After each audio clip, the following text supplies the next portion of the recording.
ಎಲ್ಲರಿಗೂ ನಮಸ್ಕಾರ. ಮತ್ತೊಂದು ವಿಡಿಯೋಗೆ ಸ್ವಾಗತ. ಬಿಗ್ ಬಾಸ್ ಸೀಸನ್ 11 65 ದಿನ ಕಂಪ್ಲೀಟ್ ಮಾಡ್ಕೊಂಡಿದೆ. ಈ ಕಂಪ್ಲೀಟ್ ಆಗೋ ಸಮಯದಲ್ಲಿ ಏನಾಗ್ತಾ ಇದೆ ಅಂದ್ರೆ, ಒಬ್ಬ ಕಂಟೆಸ್ಟೆಂಟ್ ಮನೆಯಿಂದ ಹೊರಗಡೆ ಪದೇ ಪದೇ ಹೊರಗಡೆ ಹೋಗಿ ಮತ್ತೆ ಒಳಗ್ ಬರೋದು, ಹೊರಗಡೆ ಹೋಗಿ ಮತ್ತೆ ಒಳಗ್ ಬರೋದು ಆಗ್ತಾ ಇದೆ. ಅದು ಯಾರು ಅಲ್ಲ, ನಮ್ಮ ಚೈತ್ರ ಕುಂದಾಪುರ ಅವರು. ಒಂದ್ಸಲ ಆರೋಗ್ಯ ಸೇರಲ್ಲ ಅಂತೇಳಿ ಬಿಗ್ ಬಾಸ್ ಮನೆಯಿಂದ ಹೊರಗಡೆ ಹೋಗಿ ಬಂದು ನಾನಾ ರೀತಿಯೆಲ್ಲ ರಂಪ ಮಾಡಿದ್ರು. ನಾನಾ ರೀತಿಯಾದ ಒಂದು ಕತೆ ಬೇರೆ ಕಡೆನೆ ತಿರುಗಿತ್ತು. ಕಿಚ್ಚನ ಪಂಚಾಯಿತಿಯಲ್ಲಿ ಯಾವ ರೀತಿಯಾದ ರೇಗಿದ್ರು, ಯಾವ ರೀತಿ ಅವ್ರ ಮೇಲೆ ಗರಂ ಆಗಿದ್ರದೆಲ್ಲ ನೋಡಿ ಇರ್ತೀರ. ಮತ್ತೆ ಇನ್ನೊಂದ್ಸಲ ಅದೇ ಚೈತ್ರಕ್ ಅವರು ಬಿಗ್ ಬಾಸ್ ಮನೆಯಿಂದ ಹೊರಗಡೆ ಹೋಗಿದ್ದಾರೆ. ಯಾವ ಕಾರಣ, ಯಾಕೆ ಹೋಗಿದ್ದಾರೆ, ಮತ್ತೆ ಎಲಿಮಿನೇಟ್ ಆಗಿದಾರ, ಮತ್ತೆ ಬಿಗ್ ಬಾಸ್ ಮನೆಗೆ ಬರ್ತಾರ, ಇಲ್ಲ ಮಿಡ್ ವೀಕ್ ಎಲಿಮಿನೇಟ್ ಮಾಡಿದಾರ ಅಂತ ಎಲ್ಲ ಪ್ರಶ್ನೆಗಳಿಗೆ ಸಣ್ಣ ಕ್ಲಾರಿಫಿಕೇಶನ್ ಕೊಡ್ತಾ ಇದ್ದಾರೆ ಅಷ್ಟೇನೆ. ದಯವಿಟ್ಟು ಚಾನಲ್ ಯಾರನ್ನ ಹೊಸ ನೋಡ್ತಿದ್ರೆ ಮಿಸ್ ಮಾಡಿದ್ರೆ ಸಬ್ಸ್ಕ್ರೈಬ್ ಮಾಡಿ, ಲೈಕ್ ಮಾಡಿ, ಶೇರ್ ಮಾಡಿ. ಇಲ್ಲಿ ಚೈತ್ರಕ್ ಅವರು ಹೊರಗಡೆ ಹೋಗಿದ್ದಾರೆ, ನಾಮಿನೇಷನ್ ಆಗಿಲ್ಲ, ಇನ್ನು ಎಲಿಮಿನೇಟ್ ಎಲ್ಲಿಂದ ಆಗ್ತಾರೆ. ತುಂಬಾ ಜನ ಕೆಲವು ವಿಡಿಯೋಗಳಲ್ಲಿ ಎಲಿಮಿನೇಟ್ ಅಂತ ಪೋಸ್ಟ್ ಆಗ್ತಾ ಇದಾರೆ. ಆದ ಕಾರಣ ಈ ಒಂದು ಕ್ಲಾರಿಫಿಕೇಶನ್ ವಿಡಿಯೋ ಮಾಡ್ತಾ ಇದ್ದೀನಿ. ಅವ್ರು ನಾಮಿನೇಟೇ ಆಗಿಲ್ಲ ಈ ವಾರ, ಅಂದ್ರೆ ನಾಮಿನೇಷನ್ ಪ್ರಕ್ರಿಯೆ ಶುರುವೇ ಆಗಿಲ್ಲ, ಹಾಗೆ ಎಲಿಮಿನೇಟ್ ಆಗ್ತಾರೆ.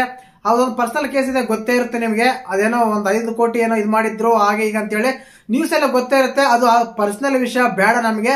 ಬಿಗ್ ಬಾಸ್ ಮನೆಯಿಂದ ಹೊರಗಡೆ ಹೋಗಿರೋದು ನಿಜ.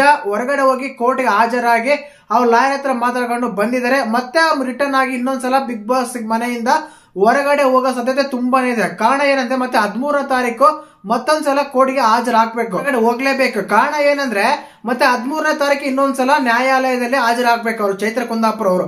ಆದ ಕಾರಣ ಹಿಂಗ್ ಪದೇ ಪದೇ ಬಿಗ್ ಬಾಸ್ ಮನೆಯಿಂದ ಹೊರಗಡೆ ಹೋಗ್ತಾ ಇದ್ರೆ ಅವರಿಗೆ ಹೊರಗಡೆಯಿಂದ ತುಂಬಾ ಇನ್ಪುಟ್ ಸಿಗ್ತಾ ಇರುತ್ತೆ. ಆಟ ಹಿಂಗ ಆಡ್ಬೇಕು, ಹಿಂಗೆಲ್ಲ ಚೆನ್ನಾಗಿದ್ದಾರೆ, ಇವ್ರೆಲ್ಲ ಚೆನ್ನಾಗಿ ಆಡ್ತಾ ಇದಾರೆ, ಇವ್ರು ಬ್ಯಾಡ್ ಇದಾರೆ, ಇವ್ರು ಕರೆಕ್ಟ್ ಇದಾರೆ ಅಂತೇಳಿ.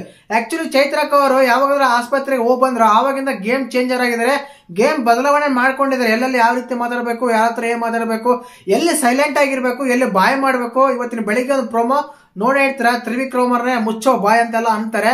ಈ ರೀತಿಯಾಗಿ ಕೆಲವು ಇನ್ಪುಟ್ಸ್ ಬಂದಾಗ ಏನಾಗುತ್ತೆ ಅಂದ್ರೆ ಆಟ ಬದಲಾಗುತ್ತೆ.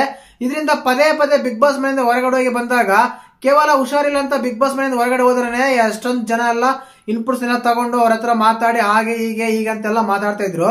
ಇನ್ನ ಕೋರ್ಟ್ಗೆ ಹೋಗ್ಬೇಕಾದ್ರೆ ಎಷ್ಟು ಜನ ಎಲ್ಲ ಸಿಗ್ತಾರೆ. ಆದ್ರಿಂದ ಆಟದಲ್ಲಿ ತುಂಬಾ ಬದಲಾವಣೆ ಆಗುವ ಸಾಧ್ಯತೆ ಇರುತ್ತೆ. ಇದು ಅನ್ಫೇರ್ ಅನ್ಸುತ್ತೆ ಎಲ್ಲೋ ಒಂದ್ ಕಡೆ. ಯಾಕಂದ್ರೆ ಒಂದ್ಸಲ ಸರಿ ಆದ್ರೆ 2 ಸಲ 3 ಸಲ ಬಿಗ್ ಬಾಸ್ ಮನೆಯಿಂದ ಹೊರಗಡೆ ಹೋಗಿ ಬರ್ತಾ ಇದ್ರೆ ತುಂಬಾ ಕಷ್ಟ ಆಗುತ್ತೆ ಅಲ್ಲಿರೋ ಬೇರೆ ಕಂಟೆಸ್ಟೆಂಟ್ ಗಳಿಗೆ.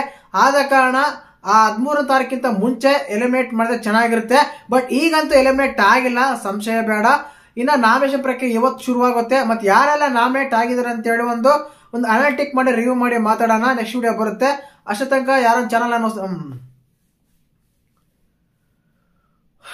ಬರುತ್ತೆ. ದಯವಿಟ್ಟು ಚಾನಲ್ ಯಾರನ್ನ ಹೊಸ ನೋಡ್ತಿದ್ರೆ ಮಿಸ್ ಮಾಡಿದ್ರೆ ಸಬ್ಸ್ಕ್ರೈಬ್ ಮಾಡಿ, ಲೈಕ್ ಮಾಡಿ, ಶೇರ್ ಮಾಡಿ. ಜೈ ಹಿಂದ್, ಜೈ ಕರ್ನಾಟಕ ಮಾತೆ.